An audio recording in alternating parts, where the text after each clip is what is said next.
Вот вы где. Ну и как вы тут, путешественники? Здравствуйте. А что ж, мы отлично устроились. Здравствуйте. Здравствуйте. Ну, а Таня у нас, конечно, спит.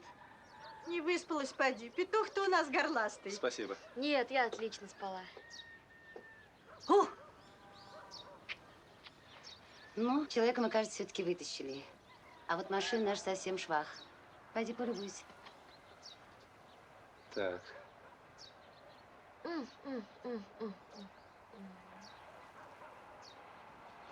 Ну и как же мы теперь? Так и поедем. Все равно там без нас отгуляли. Торопиться нам теперь некуда. В Запорожье будем учениться. Ну, спасибо вам за приют и ласку. Не за что. До свидания. Танечка, прощайся. Спасибо. Ну, до До свидания. свидания. Спасибо большое. До свидания. Счастливо вам. Спасибо, спасибо.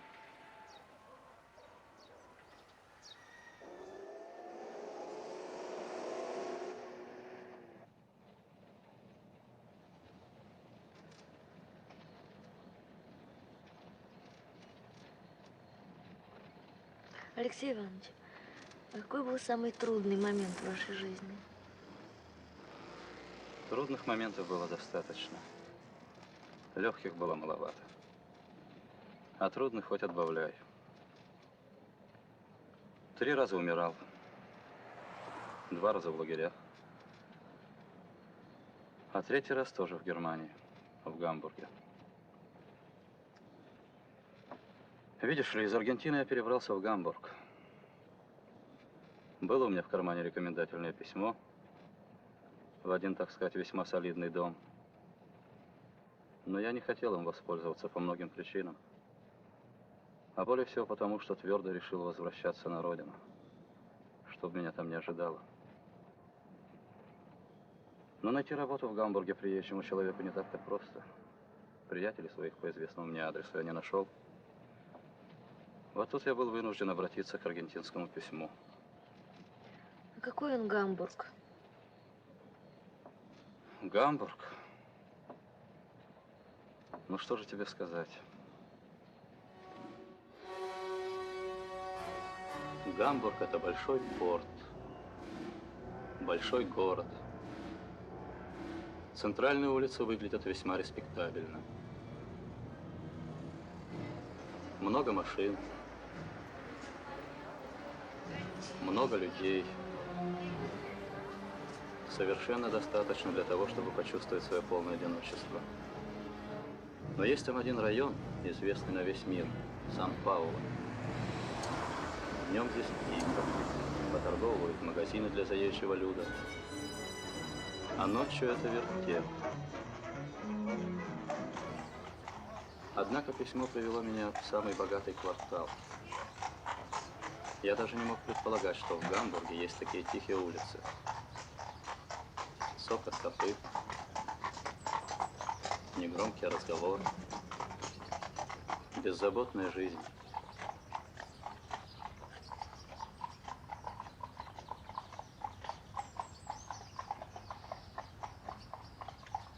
Was wünschen Sie? Ich habe einen Brief für Frau Haslinger. Sie wünschen bitte?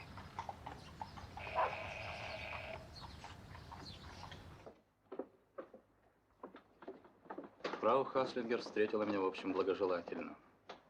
Guten Tag. Она объяснила мне, что в доме все ездят сами. Но шофер может понадобиться сыновьям, моим мальчикам, как она тогда выразилась.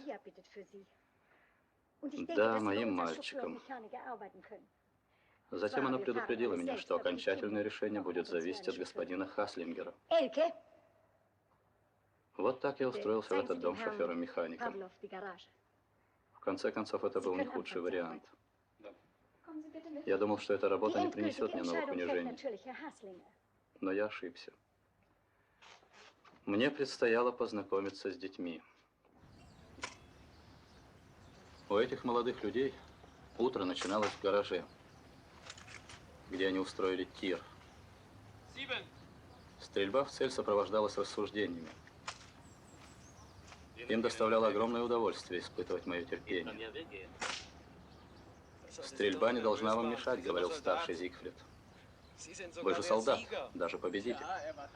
Такой храбрый, что даже догадался сдаться в плен, подхватывал младший. Ну и так далее, в том же духе.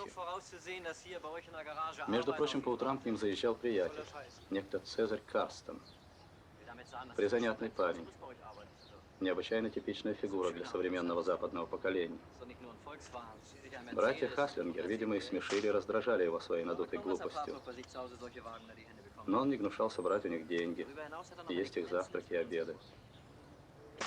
Он, по-видимому, питал ко мне какую-то странную симпатию. Он даже заступался за меня. Он говорил Зигфриду: когда ты возьмешь в Германии власть в свои руки, ты поможешь вернуться господину Павлову на родину и занять там надлежащее место. Надо проявлять великодушие. Зигфрид, вполне сложившийся маленький фашист, подхватывал эту игру. Никогда бы я не доверил русскому ответственное место. В каждом из них живет коммунист. И видя, что все это раздражает меня, они искренне радовались, эти славные ребята. И тут же придумывали какие-нибудь новые пакости.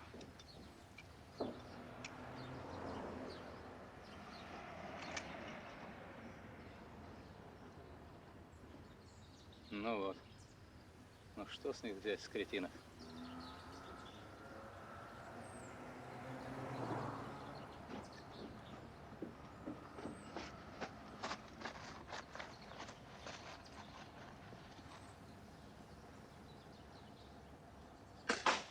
Oh, prima. Jetzt habe ich getroffen. Eine 12. Eine rote 12. Ах, как жалко, что я не захватил блокнот, говорил Цезарь. Я бы записал твои поразительные шутки, продал их в вечернюю газету и хорошо заработал бы на этом деле. Да, очень сложные были у них отношения. У Цезаря была невеста по имени Бригитта. Девица, в общем, ничем не примечательная. Но когда Зигфрид чувствовал себя припертым к стене, он грозился отбить ее у Цезаря.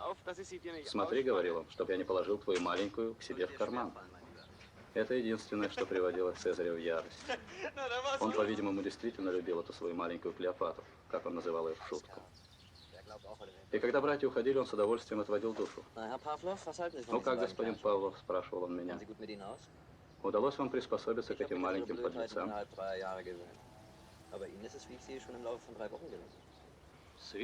И когда я говорил, что у меня нет иного выхода, что для него это не более чем занятная игра, а для меня жестокая необходимость, он смеялся и говорил, что я неправильно понимаю его положение в обществе.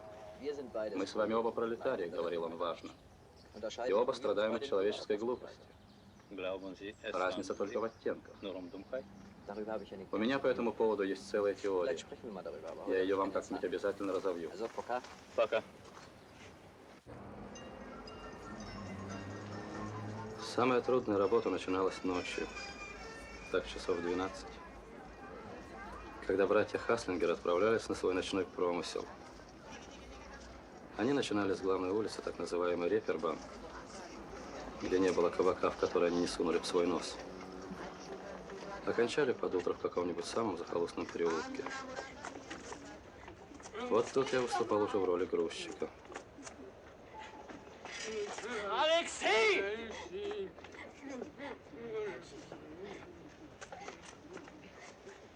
Lass ihn ja nicht fallen, sag ich dir. Wirst schon sehen, was denn passiert. Lass ihn ja nicht fallen.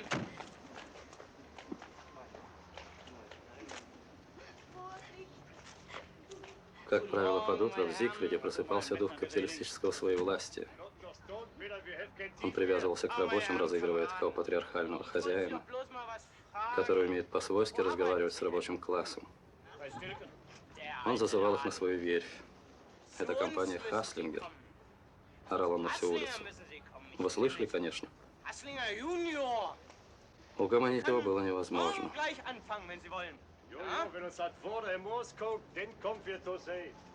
А в 8 утра мне предстояло вести уже настоящего хозяина, господина Хаслингера-старшего, в его офис, а затем на верфь и так далее. При всем этом прислуга рассказывала мне, что мадам Хаслингер высказывала сомнения. Правильно ли она сделала, взяв меня на работу? Все-таки русский, красный. Неизвестно, как это может отразиться на восприимчивой психологии детей. Но господина Хаслингера это совсем не занимало. Его интересовали биржевые сводки, и только биржевые сводки. Как большинство матерей, фрау Хаслингер имела о своих детях весьма приблизительное представление. Меж тем их интересовало нечто совсем иное.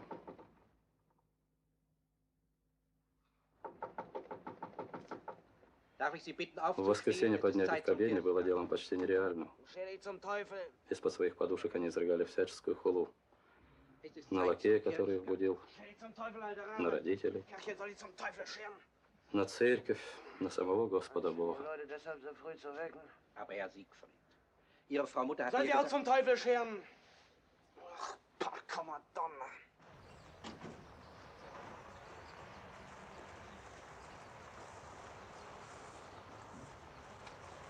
И все же порядок есть порядок. И в 8 утра милые дети вместе с родителями подъезжали к своей церкви, самой новой и самой модной в районе. Тут у господина Хаслингера все было свое. Своя земля, свои соседи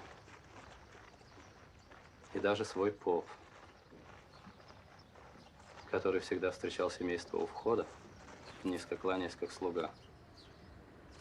Вот тут я имел возможность пофилософствовать на свободе с Цезарем. Он привозил в церковь свою Бригитту Клеопатру и терпеливо ждал ее. «А что же вы сами не пойдете в церковь?» – как-то спросил я его. «Слава Богу, я обхожусь без Бога», – сказал он. Лет до 12 я верил.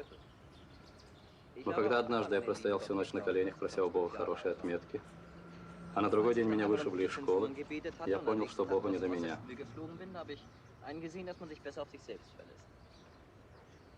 С моим старшим братом, продолжал он, дело обернулось драматичнее. Он отправился на Восточный фронт под защитой солдатской пряжки, где было написано «С нами Бог». Но Бог на этот раз почему-то оказался на стороне большевиков. И брат получил свою пулю в живот на сантиметр выше пряжки. Вот тут, может быть, вера помогла ему, примирила его со смертью. Вы думаете, что верующим легче умирать? Ну, разумеется. Верующий может надеяться отыграться на том свете за все подлости этого мира.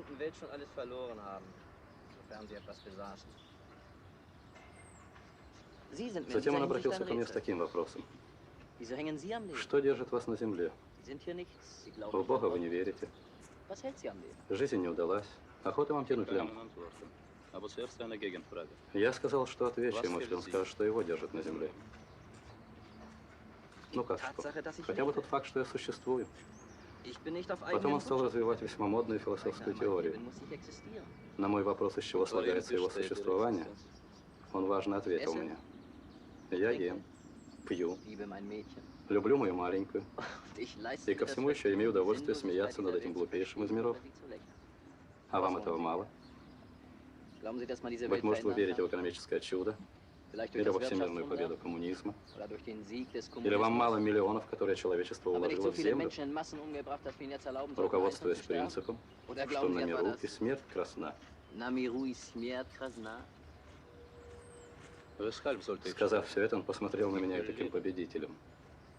Я ответил ему, что не тороплюсь умирать, а хочу жить. Но сыт по горло так называемым свободным одиночеством. И хочу жить среди людей.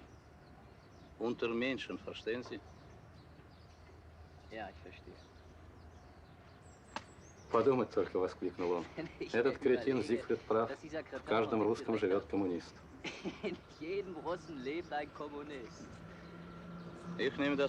Я сказал, что принимаю это как комплимент. Разговор обострился. Да-да, так почему же вы не отправляетесь в свой коммунистический рай? Или боитесь, что с вас там спросят по всей строгости ваших законов? Я сказал, что не чувствую за собой никакой вины. Но Цезарь не так-то легко было опрокинуть. Великий Ясперс сказал, кто оправдывается, тот виноват. Ага, вот и моя крошка. Она сейчас чиста, как Мадонна. А мы с вами остались при своих грехах. Между тем его долговязая крошка стрекотала, как сорока. На чем свет ругала новую церковь, такую элегантную снаружи и такую неудобную внутри. Сиденья немыслимо жесткие. Когда, наконец, догадаются ставить в церковь мягкую мебель. Ах, бедняжка, ворковал Цезарь. Ну ничего, Цезарь разбогатеет. Он купит славный мягкий Роллс-Ройс, чтобы у крошки легче давалась роль Клеопатры. Клеопатра? Кто это? Заинтересовалась Бригитта. У тебя с ней что-нибудь было? Нет, говорил Цезарь, к сожалению, меня опередили. Она посочувствовала ему, бедный парень. Эта девушка была из хорошего дома. Да ничего себе, вполне приличный дом. И они уехали.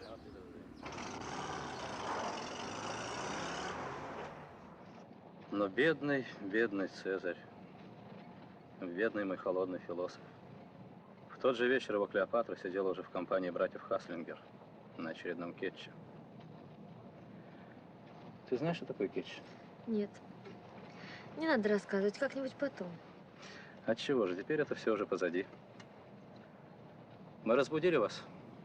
Нет, нет, я вас слушаю. А почему вы на меня так смотрите? Я понимаю, вы хотите, чтобы она ничего этого не знала. Да, я когда-то так же думал. А вот сейчас главной бедой считаю равнодушие и неосведомленность. Или я не прав?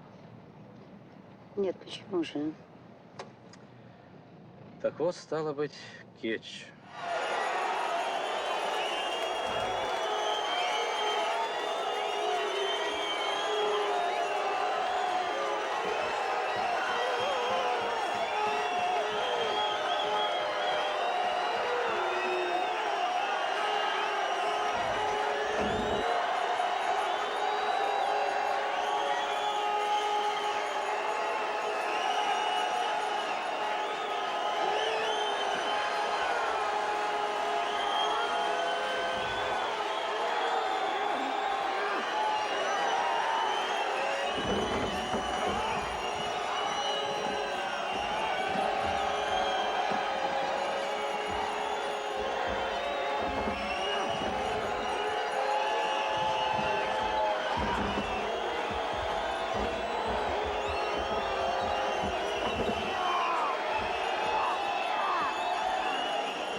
Вот тут-то я и встретился со своими друзьями.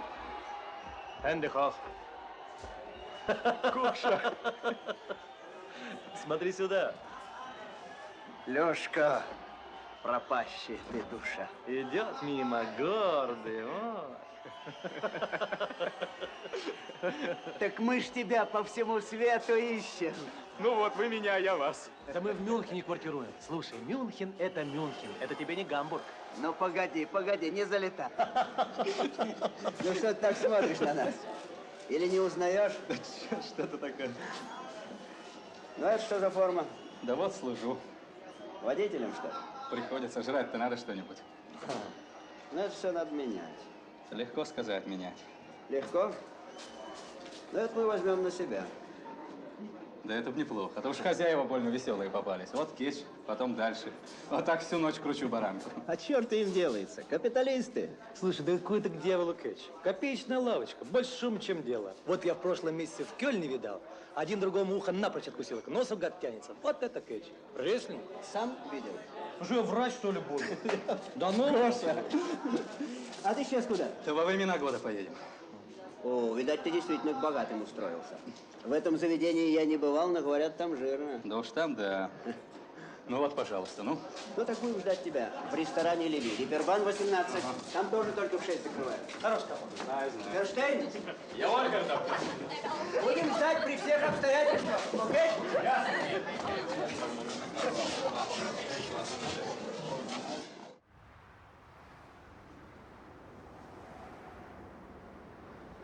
В машине они не стеснялись меня совершенно. Как если бы я был неодушевленным предметом. Зигфрид хохотал. Не могу без смеха вспомнить рожу Цезаря. А мне его жалко, сказала Бригитта. Ах, тебе его жалко? И он стал целовать ее, приговаривая: а теперь? So, jetzt auch noch? И надо сказать, что Бригитта не проявила излишней принципиальности.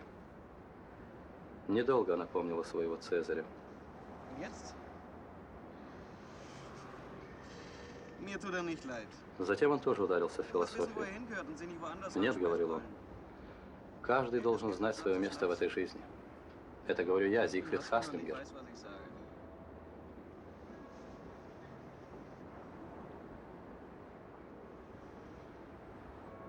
А ты знаешь, что такое Хаслингер? И ему пришла идея тут же показать Wir fahren jetzt свою zum верь в Hafen und Бригитте. zeigen dieser Mieze, wer die Hasslinger sind. Fahren auf unsere Werft. Я сказал ему, что на верфь сейчас не попасть. С 10 до 11 туннель закрыт. Macht es immer geöffnet. Дело в том, что в Гамбурге верфи соединяются с городом туннелем под Эльбой. И когда идет рабочая смена, туннели, все движение на прилегающих улицах закрывается на целый час. Рабочие идут сплошным потоком. Их поднимают на поверхность огромные лифты, и набережные заполняются людьми.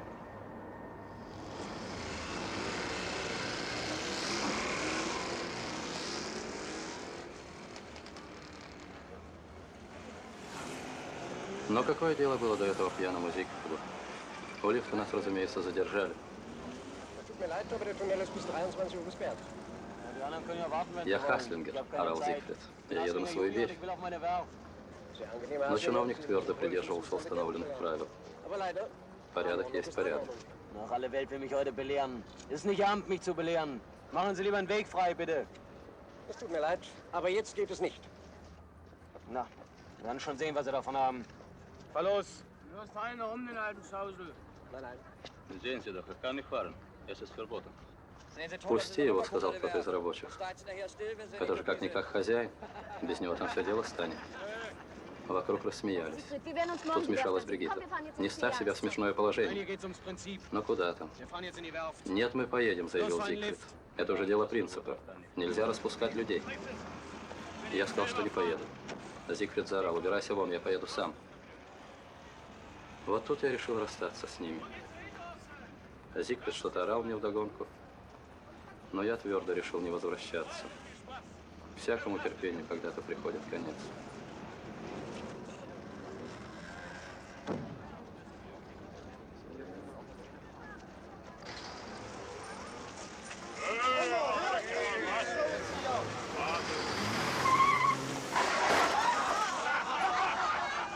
И только уже поднявшись по лестнице, услышал звон разбитого стекла.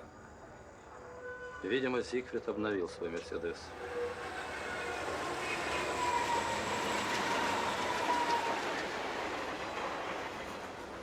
Время было подходящее, и я решил ехать в Лили, где меня ждали Саватеев и Ключко.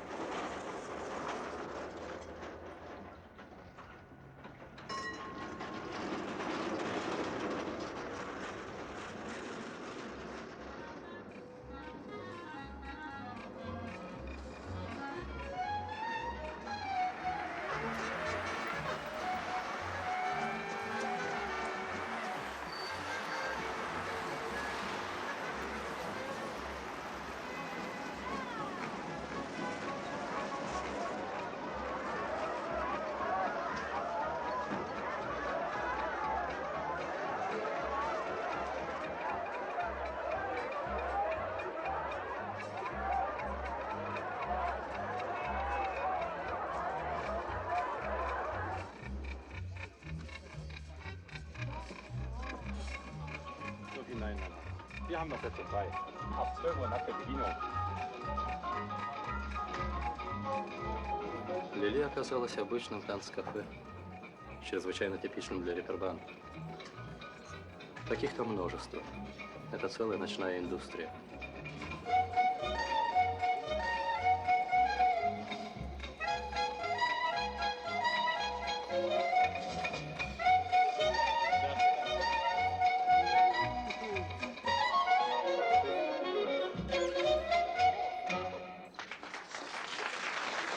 Найти моих друзей было не так-то просто.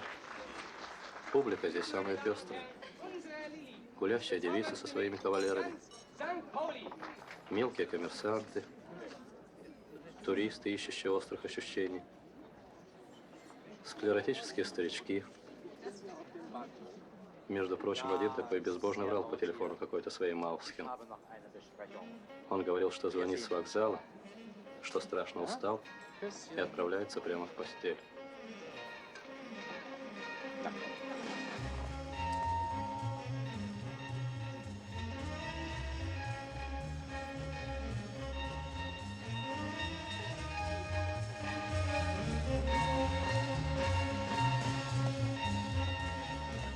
Я пошел искать их в большом зале.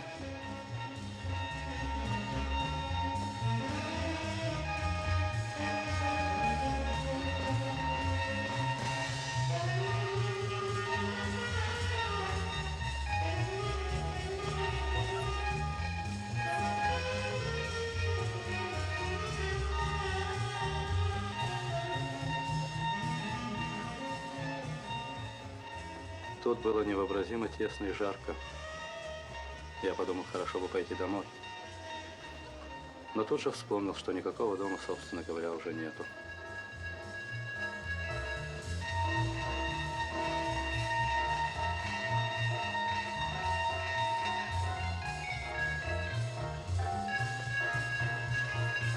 Леша!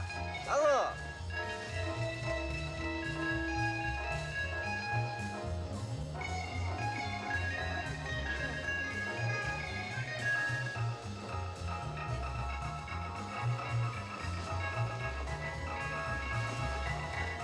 Да, Лили. На всю жизнь запомнил это заведение. Никогда еще не чувствовал свое одиночество с такой волчьей тоской, как в этой немыслимой сутолоке. Все вертелось и кружилось здесь, как в огромной бессмысленной машине, вокруг которой трудилось множество народа.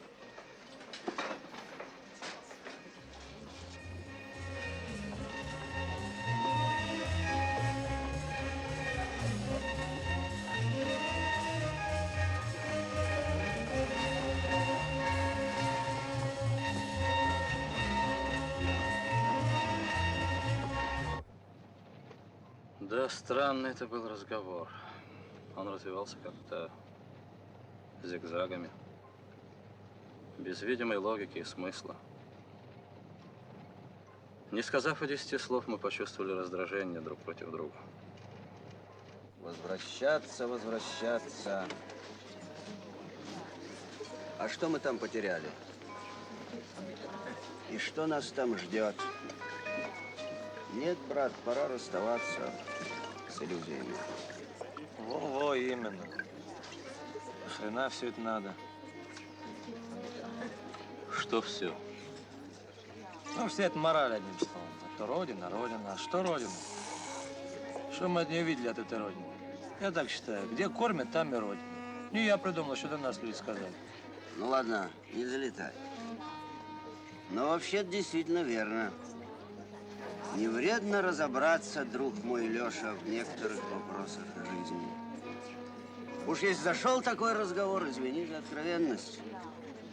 Немало мы слышали красивых слов, как шли на войну на эту фабрику смерти. Хаживали и в атаку, и, как говорится, проливали свою молодую кровь. А кто нам спасибо сказал? Вот и вернуться затеял. О том ты подумал, как встретить тебя? Там, у своей Марфуты, ты жил, как у Христа за пазухой. А че, хорошая баба. Погоди. Пользовался от дамочки, чем Бог послал, и думаешь, сохранился в хрустальной чистоте, да? Ну ладно, ладно. Не буду. Не будем, так сказать, вдаваться в детали. Это твое дело. Мы личность не угнетаем, не узурпируем. Но только не прикидывайся ты, друг, ангелом с крылышками.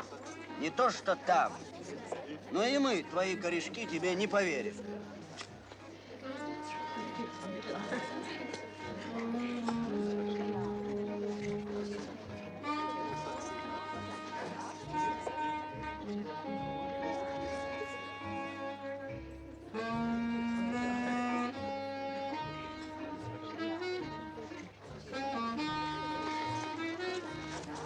чтоб ты писал домой.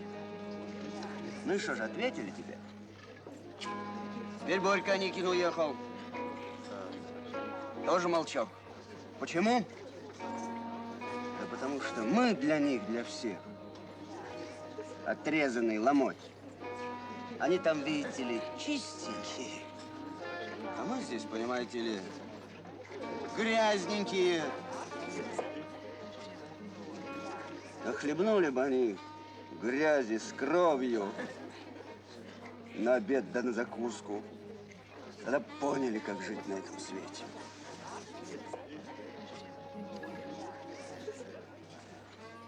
Путаешь ты все. Нет, брат, я-то не путаю. Но вот ты, аккурат, путаешь. Роберт! Noch eine Flasche. Мы не путаем, мы свою линию туго знаем.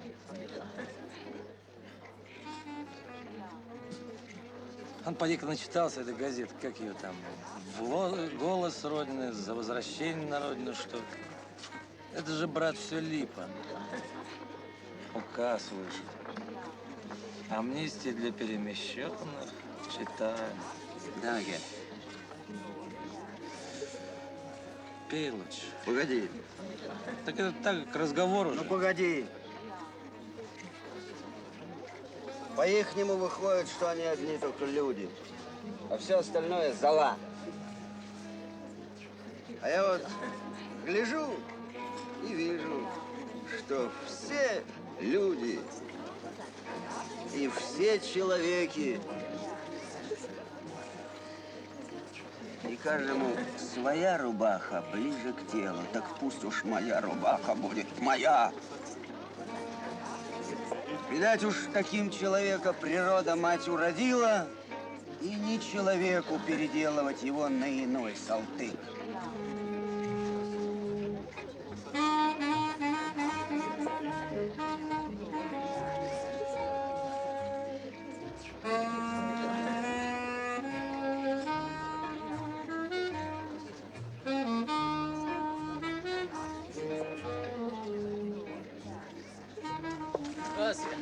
Я.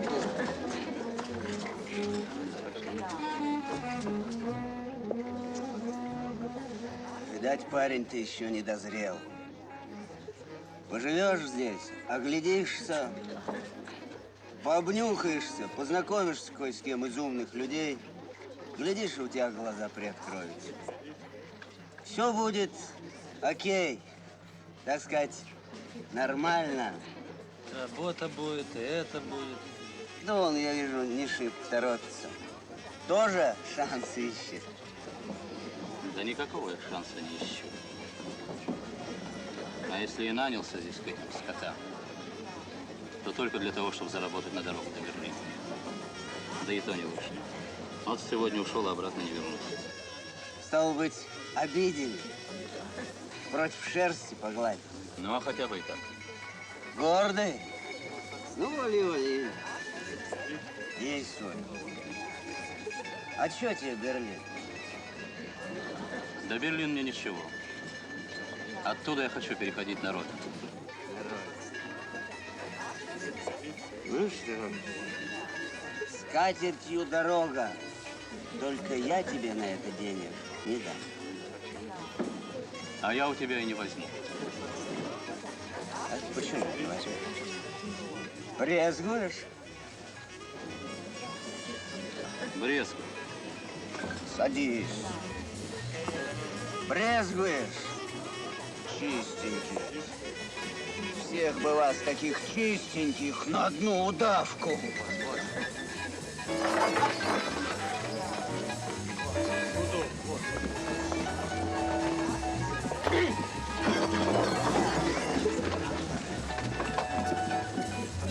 Брезгуй!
Я тебе побрезговаю. Да брось, Вась, хватит с ним. Погоди. Пойдем. Пойдем. Пусти. Пойдем. Пусти, говорю.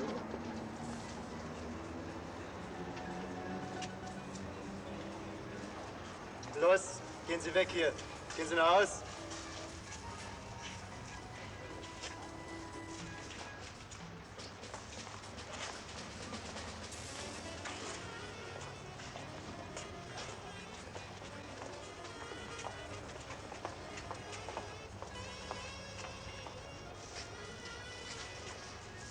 Bitte gehen Sie auch weiter.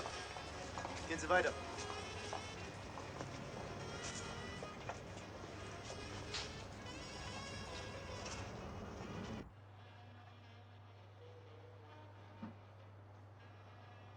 И вот тут у меня родилось жадное желание освободиться от жизни. По-видимому, есть для человека мера оскорбления, за которую жизнь теряет свое значение и смысл.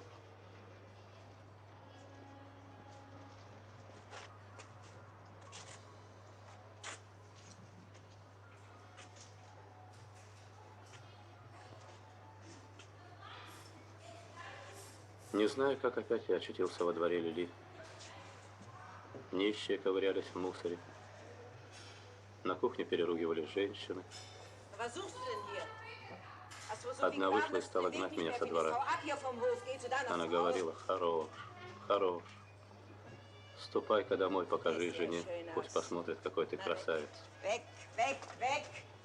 Er gehört nicht zu uns. Guten Abend. Weg, weg! Doch nichts. Weg, sage ich! Weg! Sonst gehe ich zur Polizei. Man kann sich überhaupt nicht mehr im Hof aufhalten. Treibt sich schon wieder so ein Besoffener herum. Man müsste endlich die Hoftür abschließen.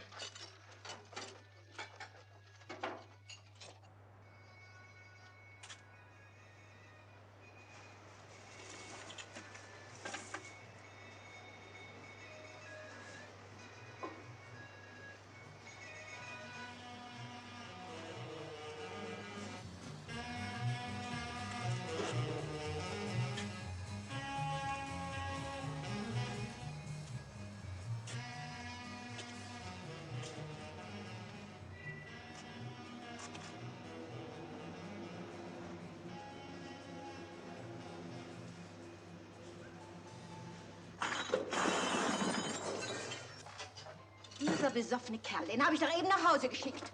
Jetzt hole ich gleich die Polizei. Er hat sich aufgehängt. Nein. Ja, doch.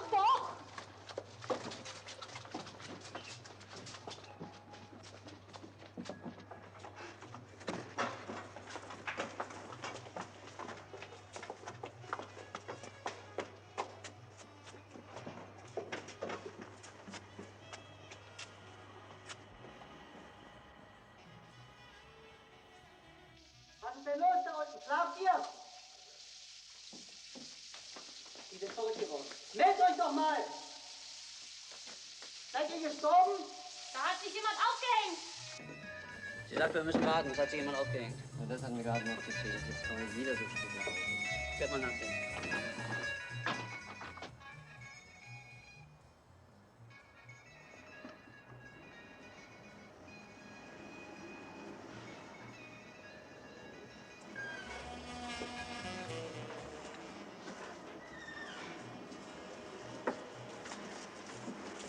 Was ist denn los hier?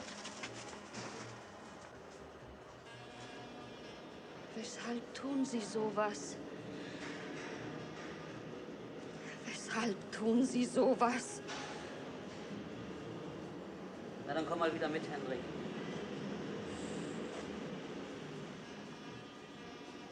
Ist ja alles ganz schön, aber ich brauche trotzdem meine 4 Rumpsteaks. Ja, ja. Also los, Kinder, kommt. Unten brennt sonst alles ab. Komm, komm.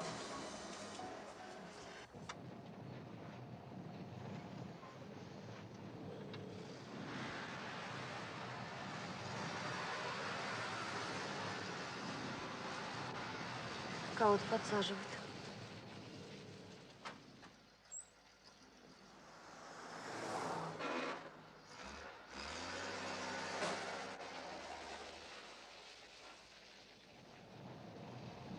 Да. Так вот, первое, что я увидел перед собой, когда меня вынули из петли, это было лицо человека. Женщину эту звали фрау Вильде. Я сейчас покажу вам ее фотографию.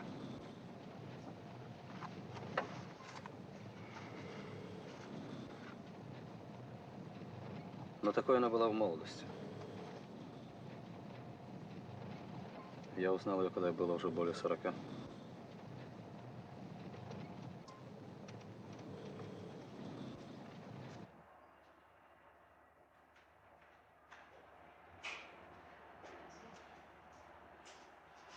Hoffentlich habe ich meinen Schlüssel nicht vergessen. Na ja, macht nichts. Die Kinder werden uns schon aufmachen. Kommen Sie, Herr Pavlov. Guten Morgen, Frau Ja, bitte.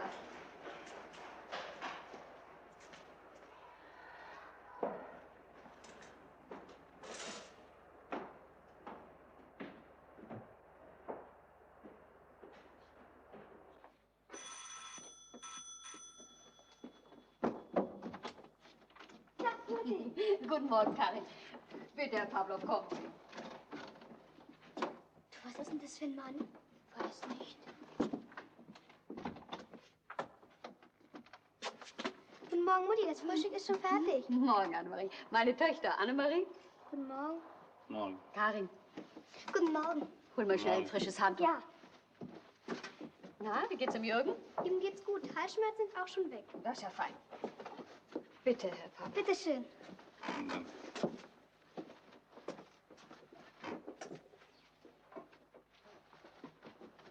Annemarie. Ja?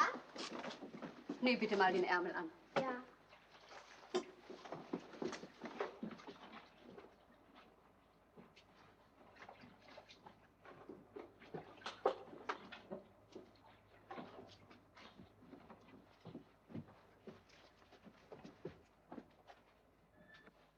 Mutti!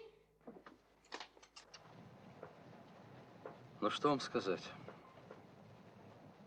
Что я испытывал, сидя в этой маленькой комнате?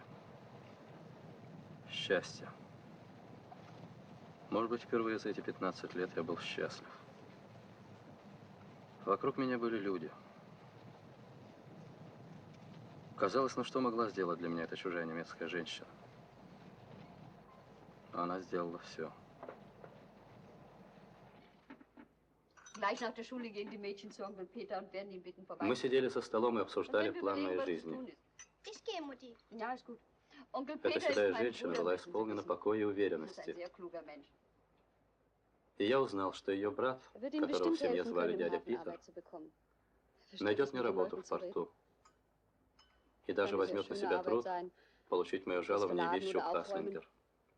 Aber in ein paar Monaten können Sie das А жить я Geld смогу für den пока Weg gespart здесь. haben. И So спать lange вот на können Sie этом bei uns диване. unterkommen. Ja, das Sofa ist schön weich. Da werden Sie И sicher девочки gut обрадовались schlafen. этому решению матери. Ja, Mutti. Чему они радуются, подумал я тогда. Müssen Sie nicht И noch Ihre понял. Sachen holen? Vielleicht machen wir das heute Передо schon. мной были люди. Lassen Sie nur. Ich А möchte людям nicht свойственно zu meinem радоваться, когда человек возвращается к жизни. Verstehe. Sie hatten Schwierigkeiten. Я и хата вельх. Ja, wir werden Onkel Peter bitten, dass er hinfährt und Ihre Sachen holt. Er wird alles bekommen, was Ihnen gehört. Verlassen Sie sich drauf.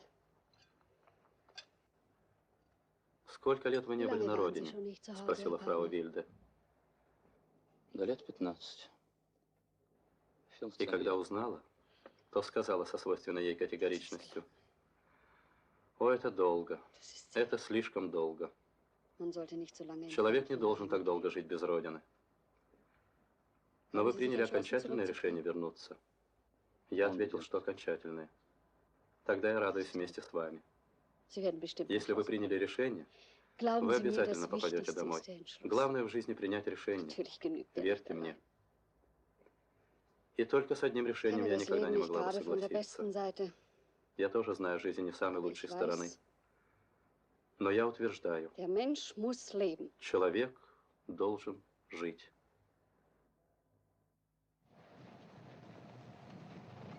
Можно мне еще разок взглянуть на фотографию? Пожалуйста.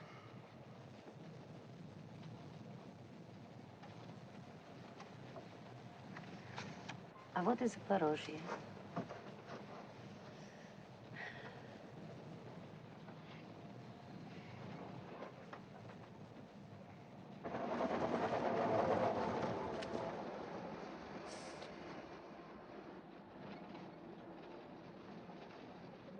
Пойду-ка переберусь к нему, а то не разберет, как ехать. Тут ведь не просто старый город, новый город. Погоди-ка, друг, я к тебе пересяду.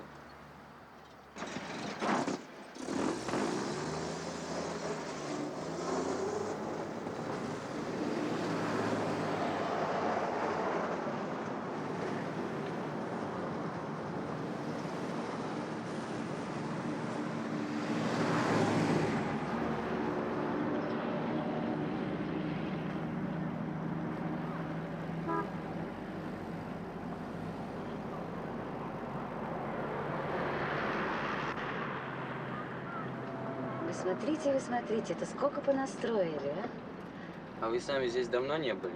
Да давненько. Так вы же теперь все время будете удивляться.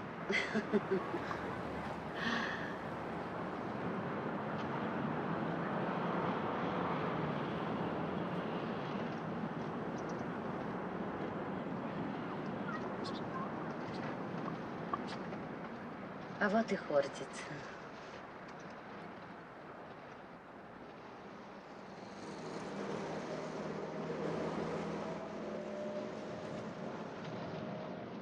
Как жалко, что мама сейчас едет не с нами. Она бы обязательно сказала. Запорожье мое детство, Запорожье моя юность, Запорожье мое горе, Запорожье моя радость. Вы знаете, она ведь здесь работала. Она копала вот этот котлован, строила плотину. Потом плотину взорвали во время войны. Потом ее снова восстанавливали. Она здесь и замуж вышла. За папу.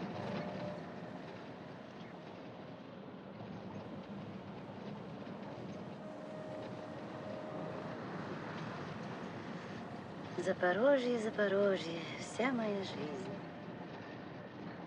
Отец погиб на фронте? Да. Вижу, любишь ты свою мать. Маму? Угу.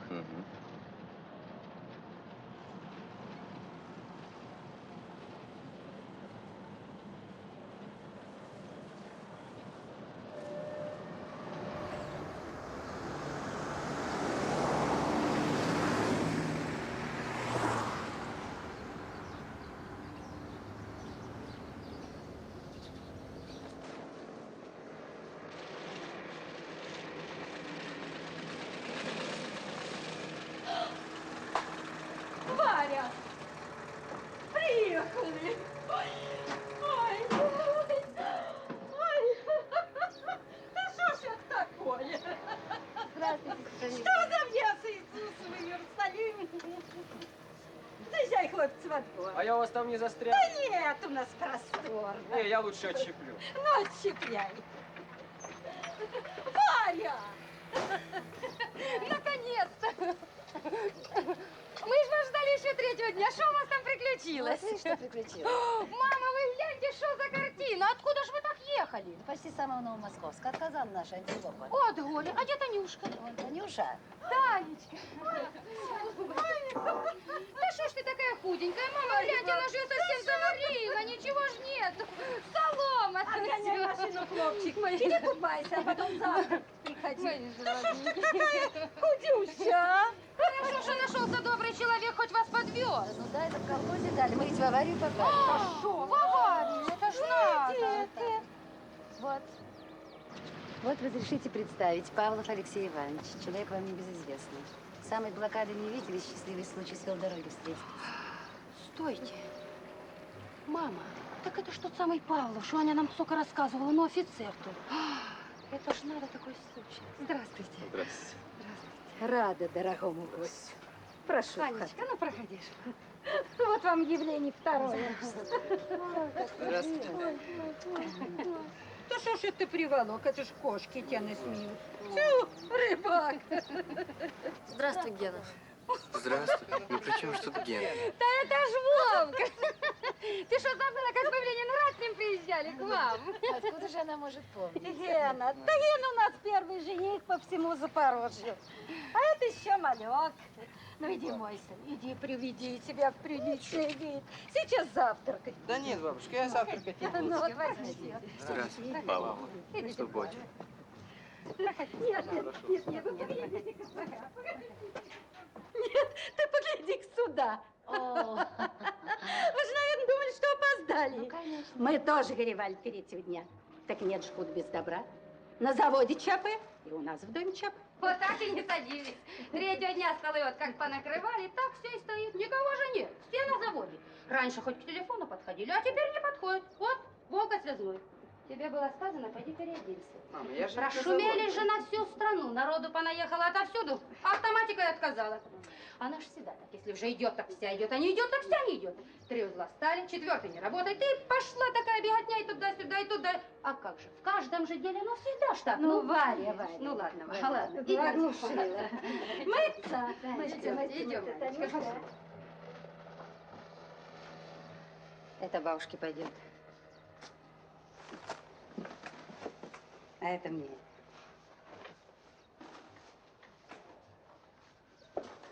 Ну, к чему ты деньги тратила? Куда их надела? Ну, куда-нибудь оденешь. Да, слушай, Аня, так вот это он все 17 лет так там и находился. Вот он отерпелся, бедня. Да, сдерган человек до крайности. С ним сейчас поделикатнее надо. Да неужели же мы не понимаем? Ну что ты? Ну идем завтракать. Пойдем.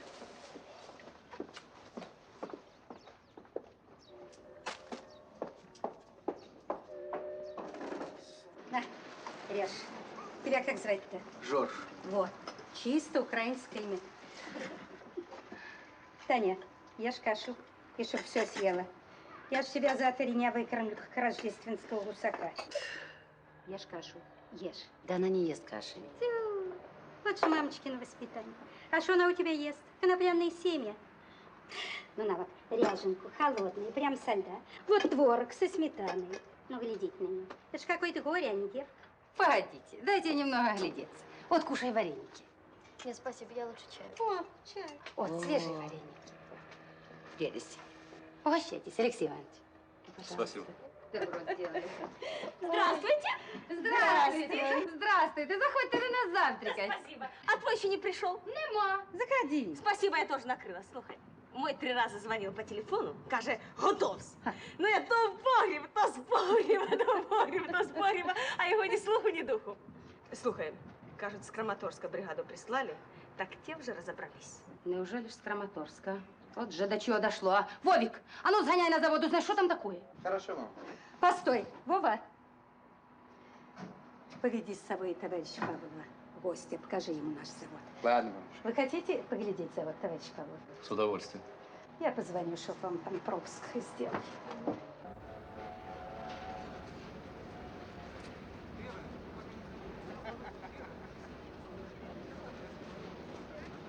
Все в порядке. Идемте.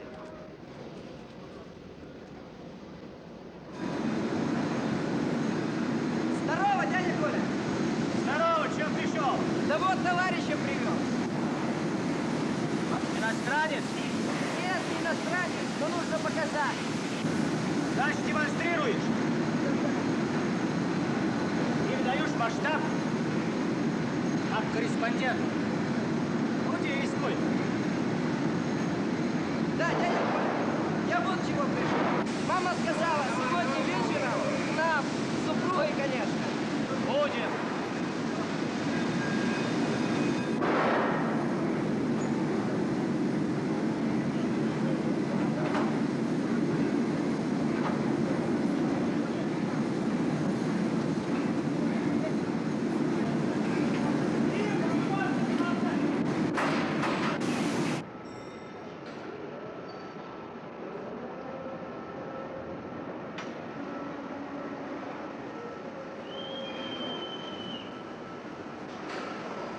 Папа, там наши приехали.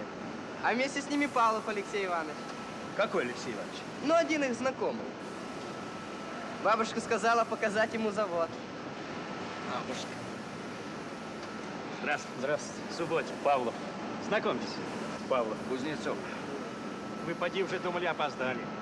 А вы хоть поторопились. Правда, самую малость. Ну что ж, вот только в 2 местах осталось подтянуть, и будете свидетелем пуска нового стана. Будем пробовать. Да, попробуем, да, опять остановим. Ну что ж, ну еще раз попробуем. Ну, такое уж наше дело. Вы с Краматорского? Нет, я из Ленинграда. С Кировского или с Электросилы? Я совсем по другой линии. Да нет, товарищ приехал к нам в гости, осмотреть Запорожье. Что ж, очень приятно. Да, ну ладно. Бородай, как там у тебя дело? Хорошо. Обождите 3 минуточки. 3 минуточки. Ну жди, сейчас идем к тебе. Идите. Ну что ж, пошли посмотрим, что там делается.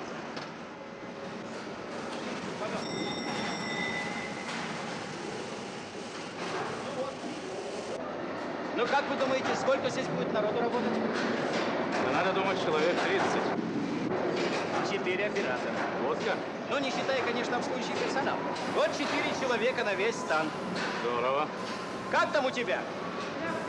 Ну что, пошли дальше.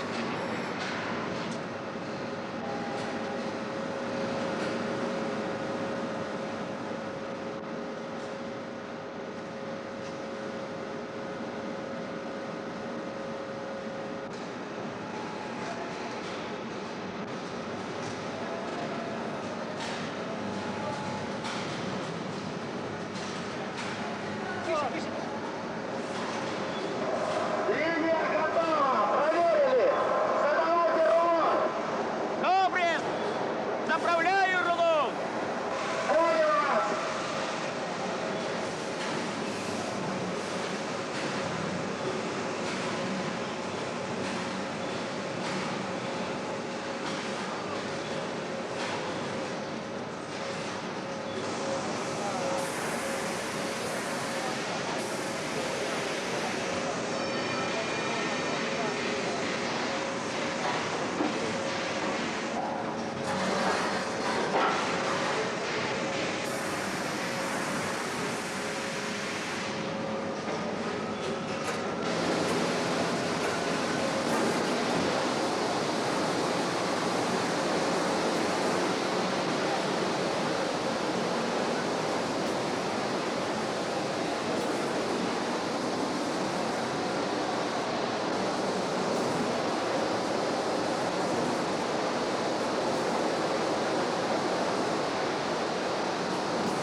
Ну неужели ты не можешь зайти?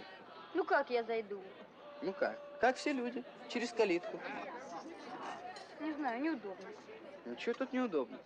Бабушка, я не хочу, больше не могу. Я столько не съем. Ну, возьми вот. Нет, нет, пить я не люблю. Иван Иванович, дай-ка кусят. Гляди, какой густой. Гляди, какой густой. А, ну, ешь. Ешь, а то женихи сватать не будут. Ну вот еще. Ну, гляди, какой Пашка, за что вы меня мучаете? За что? А кто у вас? Ну, я тебе уже 100 раз говорил. Гости, тетка из Ленинграда приехала. Да ты заходи, увидишь. Вовик, Вовик, а что ты тут делаешь? Да ничего, дышу. А ты, сыночек, тут часом не куришь? Да что ты, мам? Смотри у меня.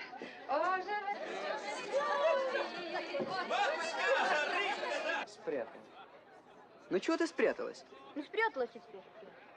Неужели ты не можешь зайти в дом как человек? Не пойду. Варя, иди-ка на подмогу. Ничего не ест. Ничего не ест. Я уж говорю, женихи сватать не буду. Ничего, мама была голова на плечах. Кушай, моя голубенька, кушай. А вы что, барышня, тут кушаете? Вот это тебе, я не слышу. Вы, бабушка, отстали от моды. Нынче девушки избегают питаться, как бы талию не испортить. Ведь нынче талия в моде, да? Вот хорошо, что вы все объяснили. Ну а как же, мы ведь тоже здесь кое-что знаем, следим, так сказать, наблюдаем. Я хочу сказать 2 слова, товарищ. Знову цветочка. Подожди, дай сказать человеку. Ну, Галя, нехай скажет. Скажи. Позвольте мне поднять этот бокал за тех людей, которых мы справедливо называем хозяевами жизни. Кто ж такие, что-то не ясно? Ну, бабушка, минуточку. Я же знаю, что я говорю. За тех людей, которые не отсиживались в кустах, рассуждая, там, философствуя, а брали быка за рога и делали свое дело. Вот. Ну, это смотря какого быка. А то, может, и забодать. Ничего, дядя Николай, сейчас все на свое место станет. Давай, Гена, закругляй. Давай. В общем, за тех людей, которые в свои руки верят, на свои руки надеются и своими вот руками счастье добывают. Вот за этих вот людей я и поднимаю свой бокал. Ясно. В общем, За ваше здоровье, вам.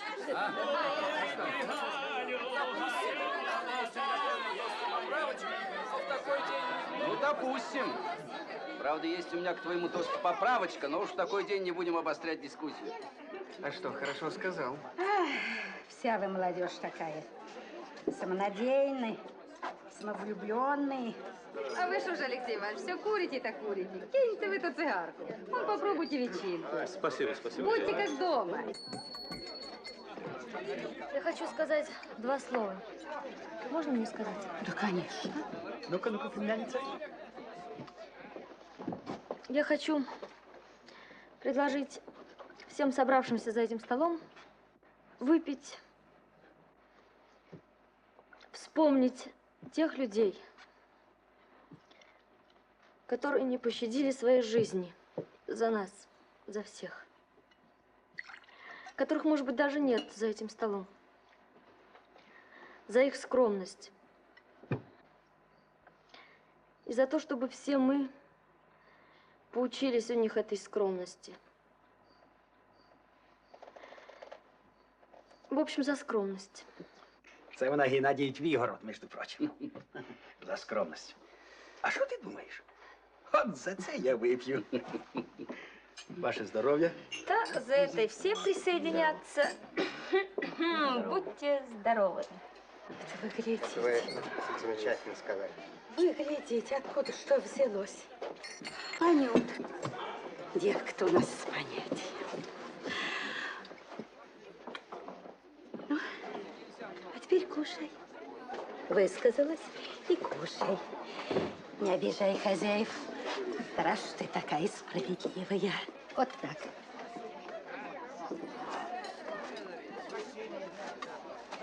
Что, Гена, получил?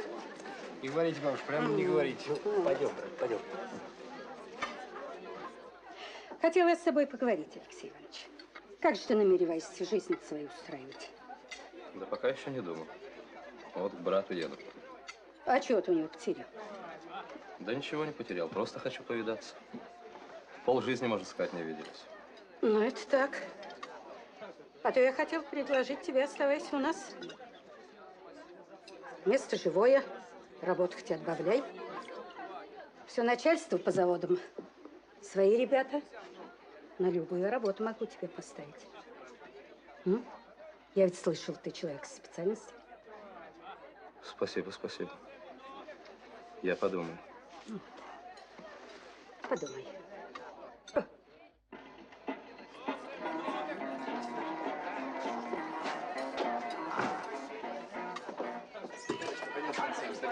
Что это еще за манера? Дело, А ну, Володя. брось. Тихо, тихо, Запорожец. Боже, господи. Пойдем станцуем, нравится. Как-нибудь потом. Не вздумай с ним танцевать.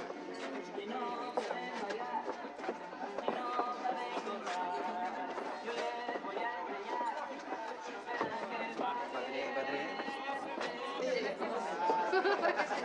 Что-то новое. Ну, дочка убила. Ай, ты чё?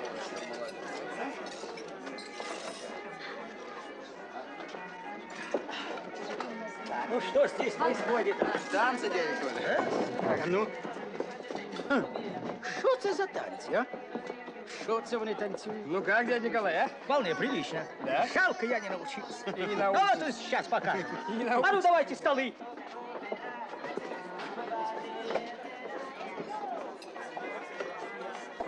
Пойдем, посмотрим, как танцуют. Пойдем. Видишь, как танцуют? Позвольте вас пригласить на танго. Я не танцую. Да что вы говорите, не может быть. Тем не менее, пара. Да?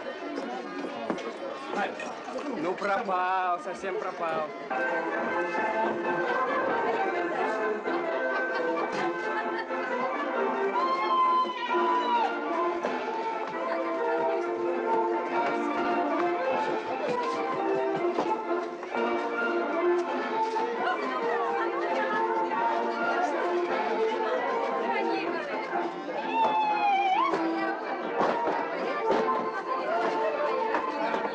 Опять только. Алло!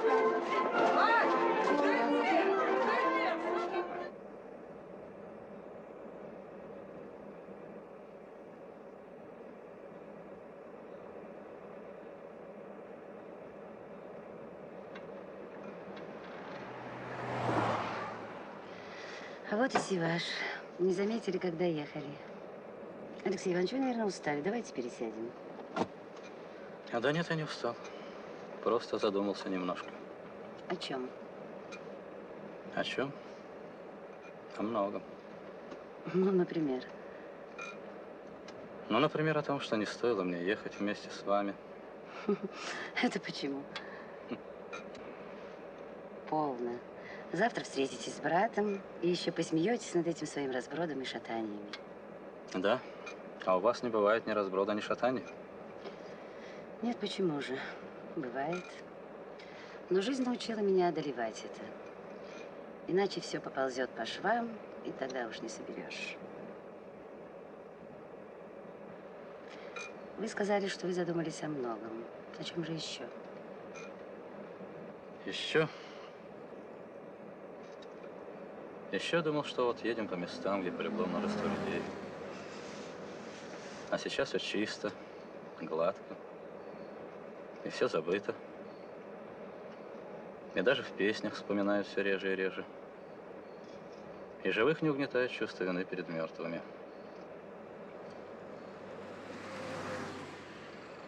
Вы сказали, забыто? Нет, ничего не забыто.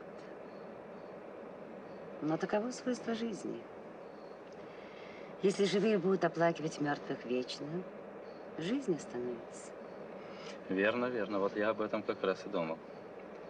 Но почему-то это меня не утешило. Может быть, потому что я как раз принадлежу к мертвым, а? Да. Гляди, Таня, вон орел кружит. Да? Ну-ка я его щелкну.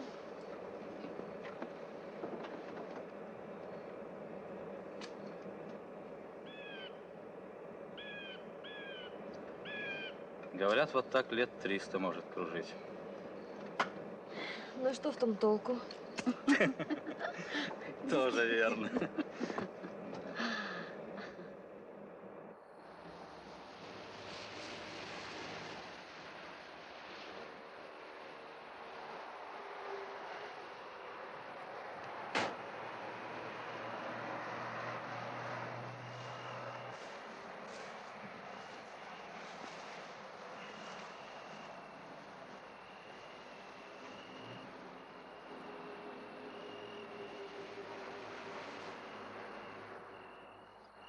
Открылась бездна, звезд полна, Звездам числа нет, бездне дна. Спи. Таково было РУ. Как это? Руководящее указание. А, спи, спи. Наблюдая жизнь, я делаю вывод, что наивысшим удовольствием для человека, видимо, остается право давать руководящие указания. Так, дальше. Между тем, как высшим счастьем, как известно, является свобода. Как быть с этим противоречием? Закрыть глаза и спать. Другого выхода нет. Ну-ну.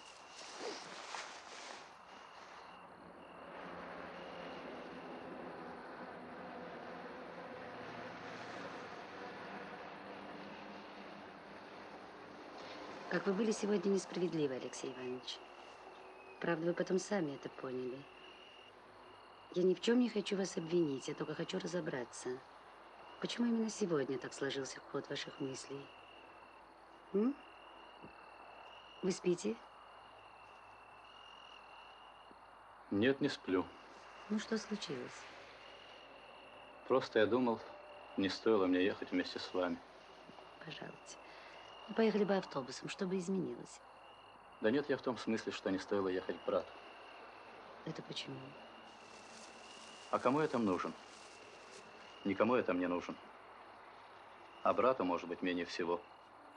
А, я еще вчера все поняла. Вас растревожил этот парень Генка, да? Ну, дорогой мой, молодо жестоко. И вы думаете, я мало терплю от Тани? Разве они способны все понять? Это приходит позже, с годами. А они рубят с плеча. И в этом их сила. Да что вы, я никого не обвиняю. В том-то и дело, что он прав. Совершенно прав. Не те времена, дорогая Анна Андреевна, чтобы беда человеческая выступала на защиту человека. Нет, это уж вы зря говорите. Как раз наступили эти времена. Неужели вы не замечаете? Я не слепой, я все вижу. Времена-то наступили. Да, видно, еще не для меня. Вы знаете, что было написано на воротах Бухенвальда? И едем до Зайна. Каждому свое. Это очень страшно, конечно. Но какое это имеет отношение к вам сейчас? Да такое, что я, видно, всю жизнь обречен тащить за собой чувство вины. И каждый может ткнуть мне эту вину в любую минуту жизни. Вот это и есть мое. Почему же вы думаете, дорогая Анна Андреевна, почему я не возвращался на родину в 17 лет? Почему? Боялся. Ну что ж, если угодно, так. Боялся, что свои меня моей же бедой попрекнут. Но ведь вы же вернулись. Значит, переступили через что-то? Через чувство страха, через чувство вины? Ну вот.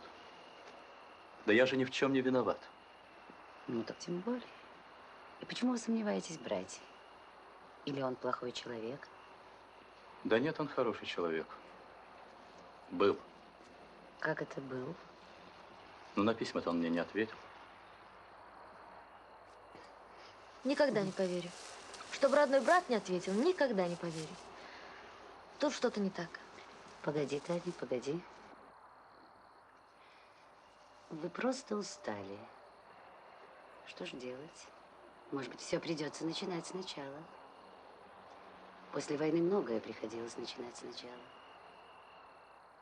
А что помогало нам? Чувство правоты. Чувство правоты? Да, это вы все правильно сказали. Все можно начинать сначала. Только надо, чтобы верили в твою правоту. Что ж, нам пока тоже еще не все верят. Однако от этого мы не становимся хуже. Знаете что? Давайте-ка сделаем так.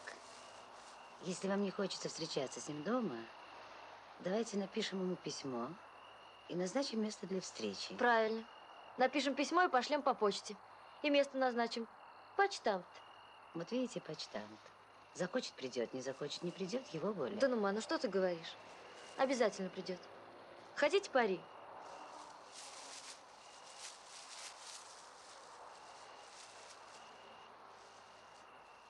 Ах, Анна Андреевна, прекрасный вы мой человек.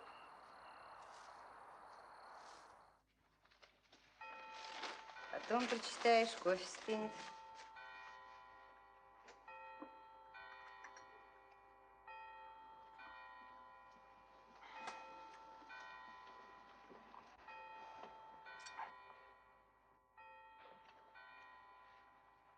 Куда уставился?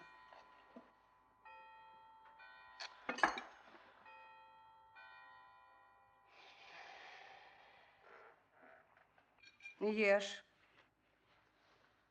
И не вскакивай из-за стола, пока старшие не поднялись. Сколько тебе этому учить? Я больше не хочу, мама, я сыт. Ешь.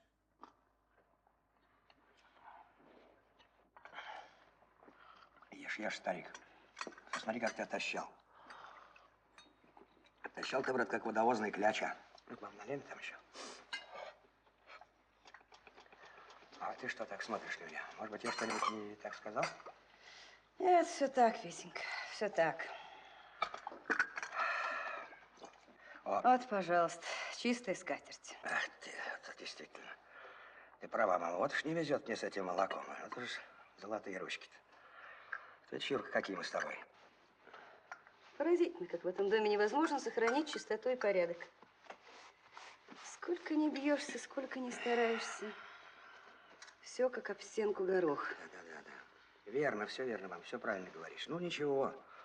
Можно нас сегодня простить ради праздника. Разве что ради праздника. Положи нож.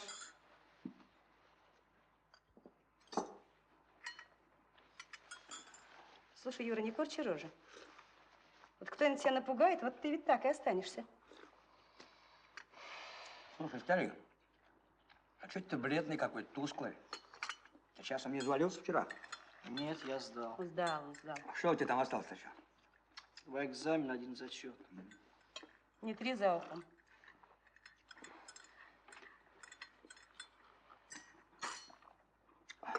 Не катай хлебные шарики. Да, старик, не стоит, как не принято.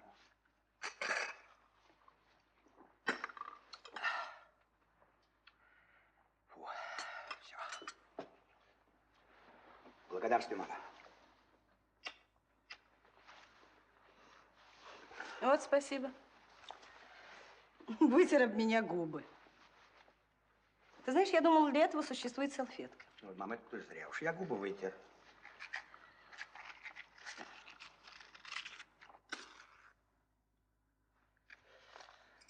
Слушай, так, может быть, тебе помочь? У тебя что осталось там, политэкономия, что ли? Основа марксизма. Марксизм. Марксизм? Ну что же, это знакомое дело. Я тебе чохом все разберу. Ты там программка или конспект сохранился? Освежить память. Да не надо, пап, я сам все прекрасно сдам. Вот галстука не найду никак. Вы, Петр Иванович, случаем не видели моего галстука? Знаете, черный такой в крапинках. Да нет, уважаемый Сергей Николаевич, я вашего галстука случаем не встречал. Вот незадача. Просто сбился с ног. Возьмите мой. Да нет, знаете, я уж к этому как-то привык. И у нас порядок такой в хоре, чтобы у всех были черные галстуки. У нас Регин за этим внимательно следит. А сегодня тем более такое торжество, праздник песни. Вот галстук. Он в ванной висел. Спасибо, Валюша. Спасибо, дочка. А ты что же, детка, не надумала поехать сегодня? Нет уж, папа, пойте сами.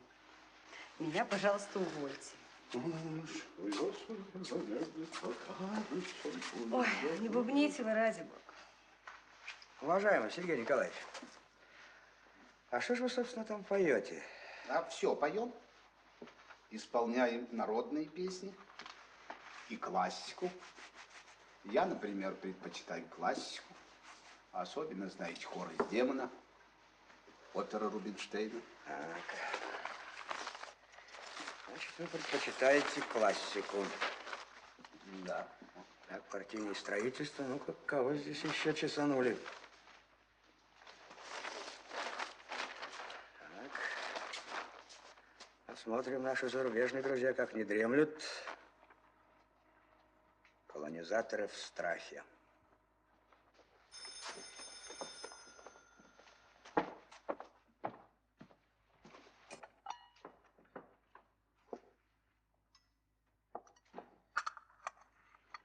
Письмо. Дай сюда. Это папе. Откуда ты взял, что это папе? Написано папе. Что такое, Валюш? Что у вас там за переполох? Какого переполоха? Пришло письмо. Ты поел? Пойди-ка пройдись. Вот, проводи деда. Пойдем, дед. Так, Валюш, дай-ка письмо. Потом прочитаешь. Дай письмо.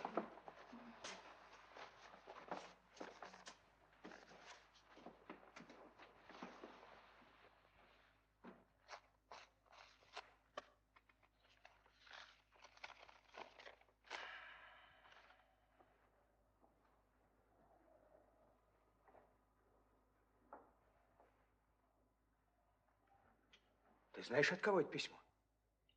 Это же брат Алешка, он, оказывается, жив? Ну и что же? То есть как это что же? Это же брат Алешка, мы думали, он погиб, а он, оказывается, жив? Но это же Алешка, брат, ну ты его знаешь. Нет, я не знаю твоего брата. Я его не знаю, и ты его не знаешь. Скажите, я не знаю. Это же брат Алешка, он, оказывается, здесь. Так, явился. Иди-ка сюда. Иди. Ну, я не знаю. Я же ничего не знаю. Давай поговорим маленько. Какой он тебе брат, а? 17 лет где-то болтался, теперь брат? А с кем он там якшался? Ты об этом подумал? Надо иметь нахальство. Лезть в чужую семью со своими родственными претензиями. Слушай, на кой черт он тебе нужен? Откуда из заморских земель является какой-то субъект без рода, без племени? А кто тебе за него поручится? И откуда он взялся? Ты во всех бумагах писал, что у тебя брата нет, что брат погиб, теперь хорош ты будешь. Ты вот о сыне подумай. Горе. Тебе не позаботься, так и себя, и всех нас под монастырь подведешь. Дай-ка сюда. Не смей, слышишь, не смей, я прошу тебя замолчать. Ты на меня не ори. Это ты замолчи, истеричка. Хуже баба, квашня. Ха. Он еще на меня голос поднимает. А кто тебя сделал-то? Кто тебя сделал? Ты об этом забыл?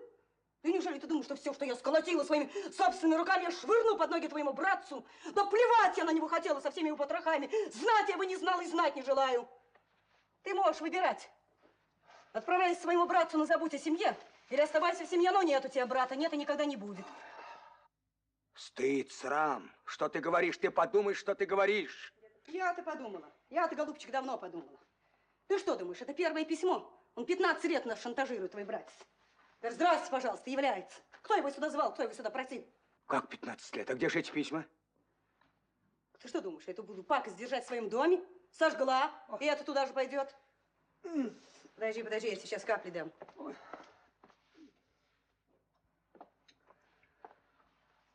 Ну-ка, выпей.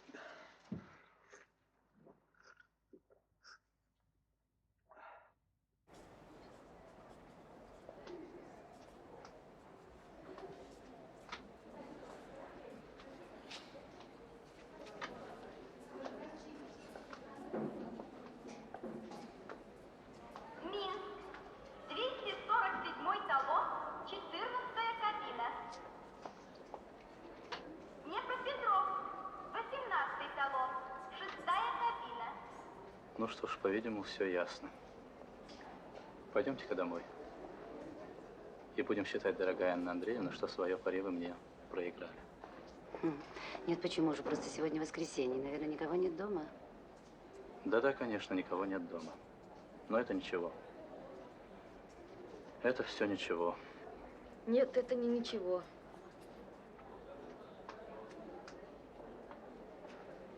Это Это нисколько даже не ничего. У вас не найдется ручки? Пожалуйста. Спасибо.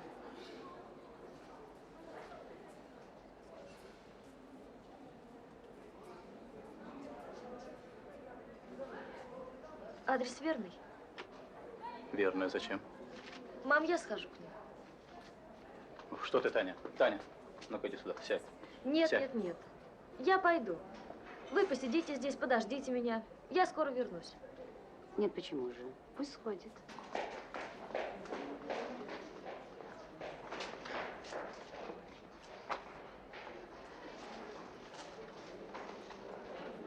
Курить нельзя. Здесь написано. Да-да.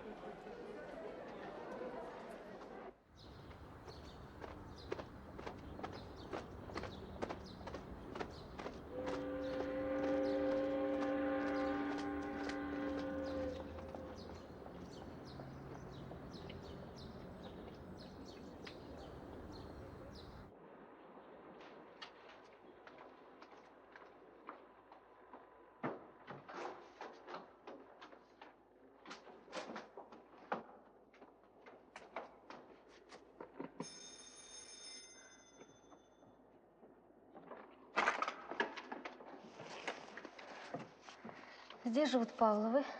Здесь, а вам кого? И они сейчас дома? Дом-то вы заходите. Вы их сын. Да, а что? Выйдите на минутку сюда. Зачем? Выйдите, выйдите. Пожалуйста.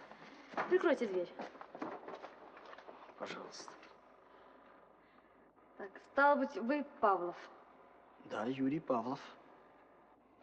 Идите сюда. Пожалуйста. А вы знаете, что ваши родители подлецы? Почему вы так говорите? Вы кто такая? Это не важно, кто я такая. Важно то, что ваши родители подлецы.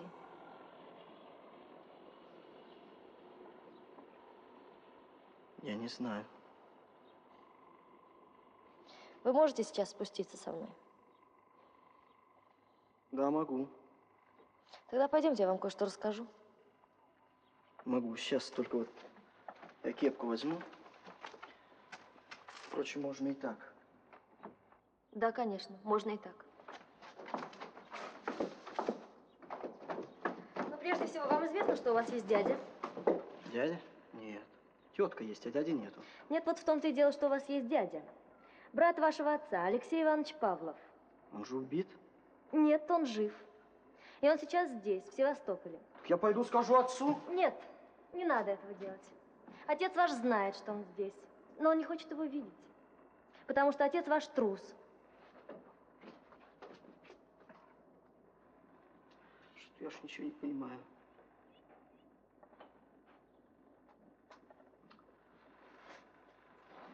Но ты успокойся сейчас. Пойдем, я тебе все объясню.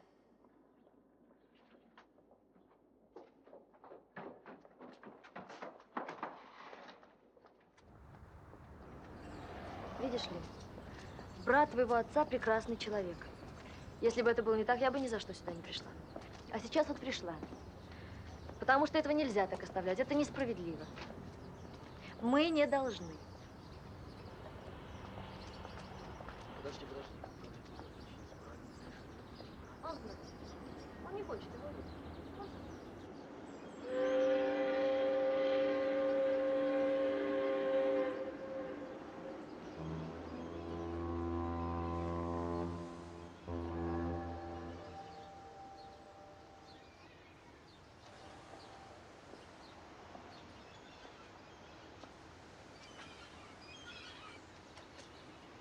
Погоди, ты говоришь, он 17 лет жил за границей.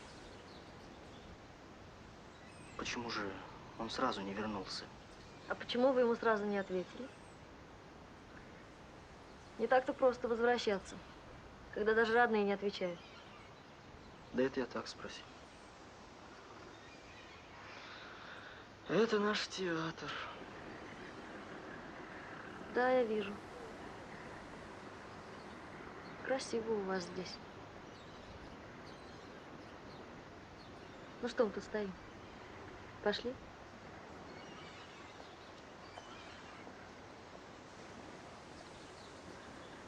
Почему же он сам к отцу не пришел? Странный человек. Как же он мог прийти, если вы 15 лет ему на письма не отвечали? Но мы ни одного письма не получали. Ты мне веришь? Ну, я тебе верю. Но сегодня-то вы получили? Сегодня получили. Почему же твой отец не пришел? Графская пристань. Да, я вижу. Как же быть? Ну, хочешь, я сам к нему сейчас пойду? Хочешь. Ну, я-то ничего не хочу. Но неужели ты сам не понимаешь, что твой отец должен пойти? Где он сейчас? Ждал на почтамте. Сейчас, наверное, уже домой пошел с мамой. Хочешь. Но неужели ты сам не понимаешь, что все это в принципе нехорошо, нечестно, стыдно? Нельзя так поступать с человеком. Я-то понимаю. Ну что мы тут стоим? Пошли куда-нибудь? Пошли.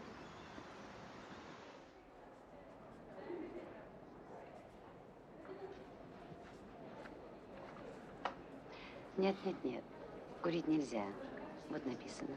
Да-да. Знаете что? Пойдемте-ка домой. Да. Пойдемте.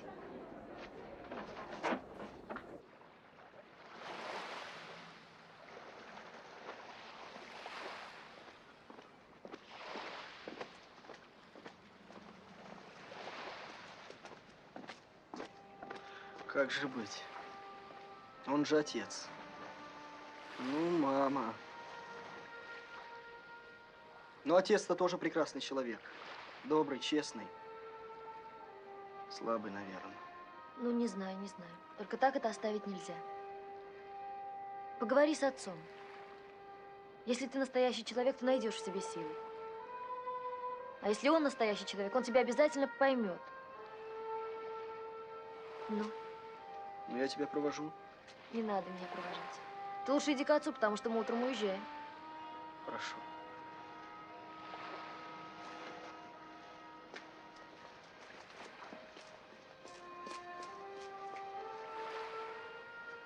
Юра! Адрес! Адрес же. На. Пиши.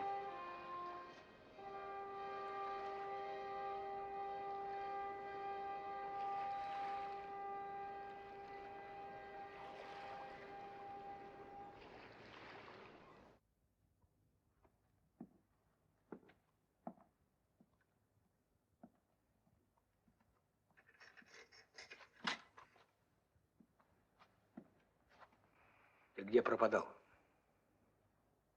Ты что? Папа, нам надо с тобой поговорить. Да, Юра, надо. А она спит? Кажется, заснула, закрылась. Ну, заходи.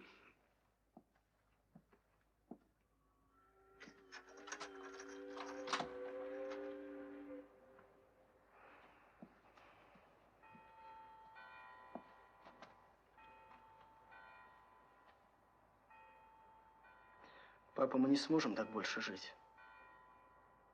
Как, Юра? Вот так, как мы живем. Так нехорошо жить, папа. Пошло. Что ты говоришь, Юра? А как же жить? И чем мы хуже других? Папа, не надо сейчас. Да, не надо, это ты верно говоришь, не надо. Ну вот что. Давай уйдем. Куда? Куда мы, Юрчик, с тобой уйдем? Переедем в другой город. Страна большая. Хоть на другую квартиру пока. Как это у тебя все просто. На другую квартиру. Как это у вас все просто. И кто нас, Юрочка, не поймет? А кто же нас должен понимать? Я думаю, прежде всего, самим себя понять надо. Самим себя?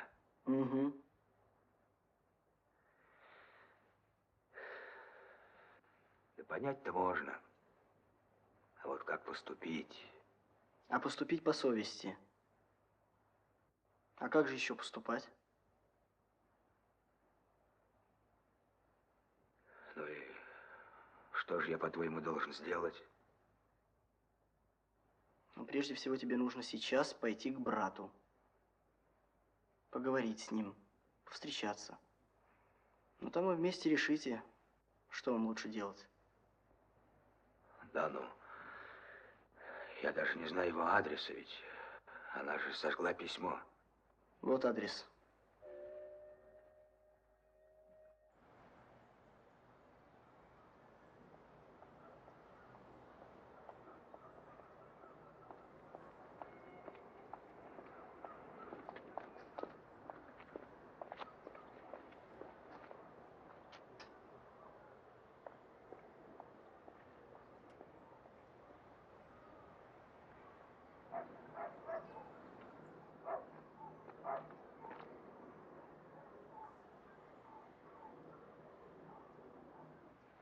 Третье окно за углом. Вас там ждут. Алексей Иванович.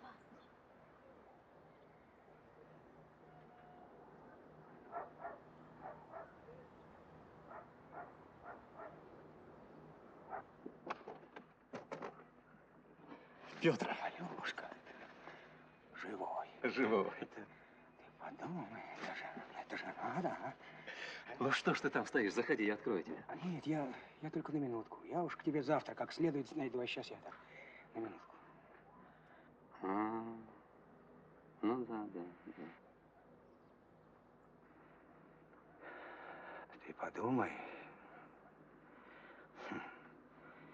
как все получилось.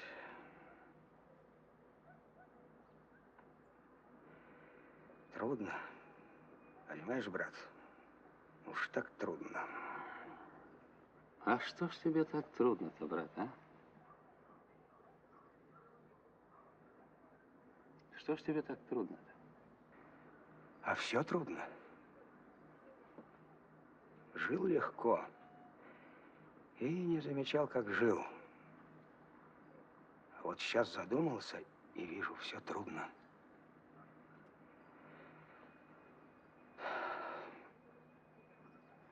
Да полно, брат. Ты себя зря не мучай. Живи, как жил. Думаешь? Все равно у тебя иначе не получится. Это почему же? Ну, сам знаешь, почему. И обо мне не думай. У тебя своя жизнь, у меня своя. Это так. Ну, вот видишь. Я ведь только и приехал-то взглянуть на тебя. Какой ты есть.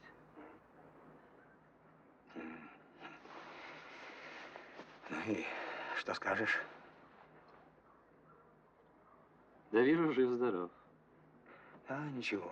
На здоровье пока не жалуюсь. Ну, да все прекрасно. Ну, час поздний.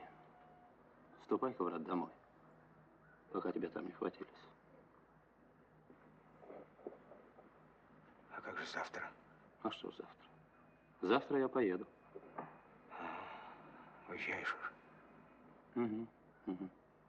Ну, а что ты завтра будешь делать? Тебе виднее. Ну, счастливо, брат. Шагай с миром.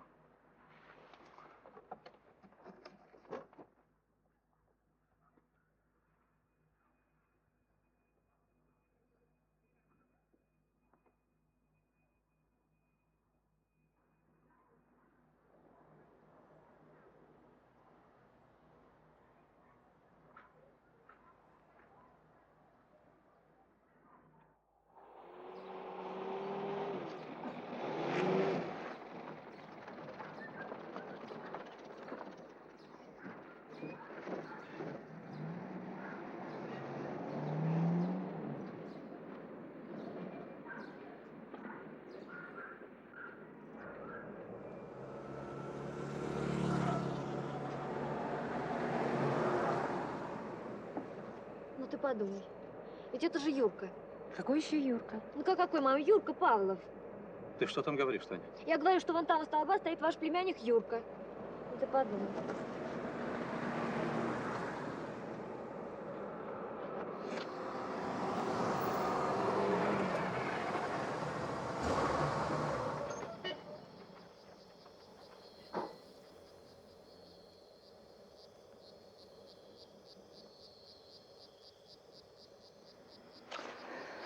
Вот ты какой.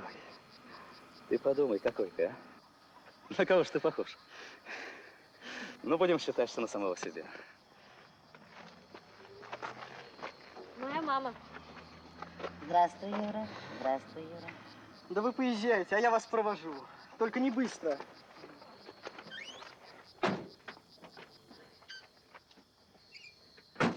Пиши нам. Да, конечно. Я вот дяде Лёше хотел тоже написать, только не знаю куда. Пиши, брат, в Запорожье. Не ошибешься. Пиши до востребования. Зачем до востребования? Я сейчас адрес дам.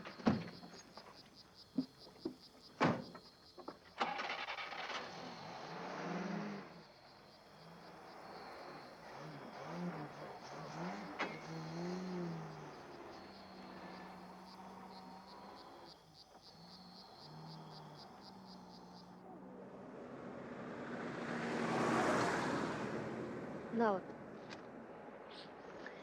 Ты приезжай к нам. Тут недалеко, сразу за Байдарскими. Я, может быть, сегодня вечером приеду. Вот провожу вас немножко и обратно, а вечером приеду. Ну, приезжай.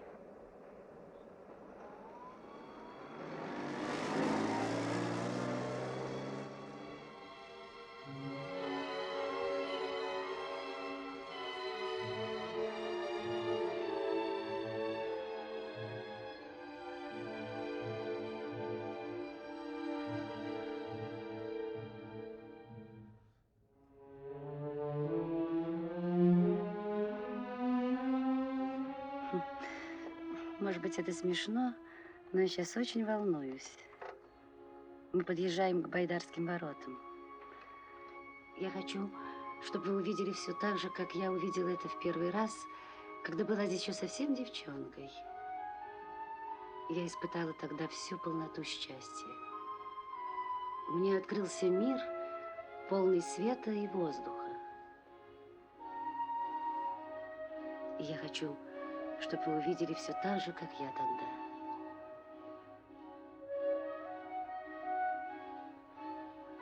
Смотри, Таня, смотри. Ах, как жалко. Дымка над морем.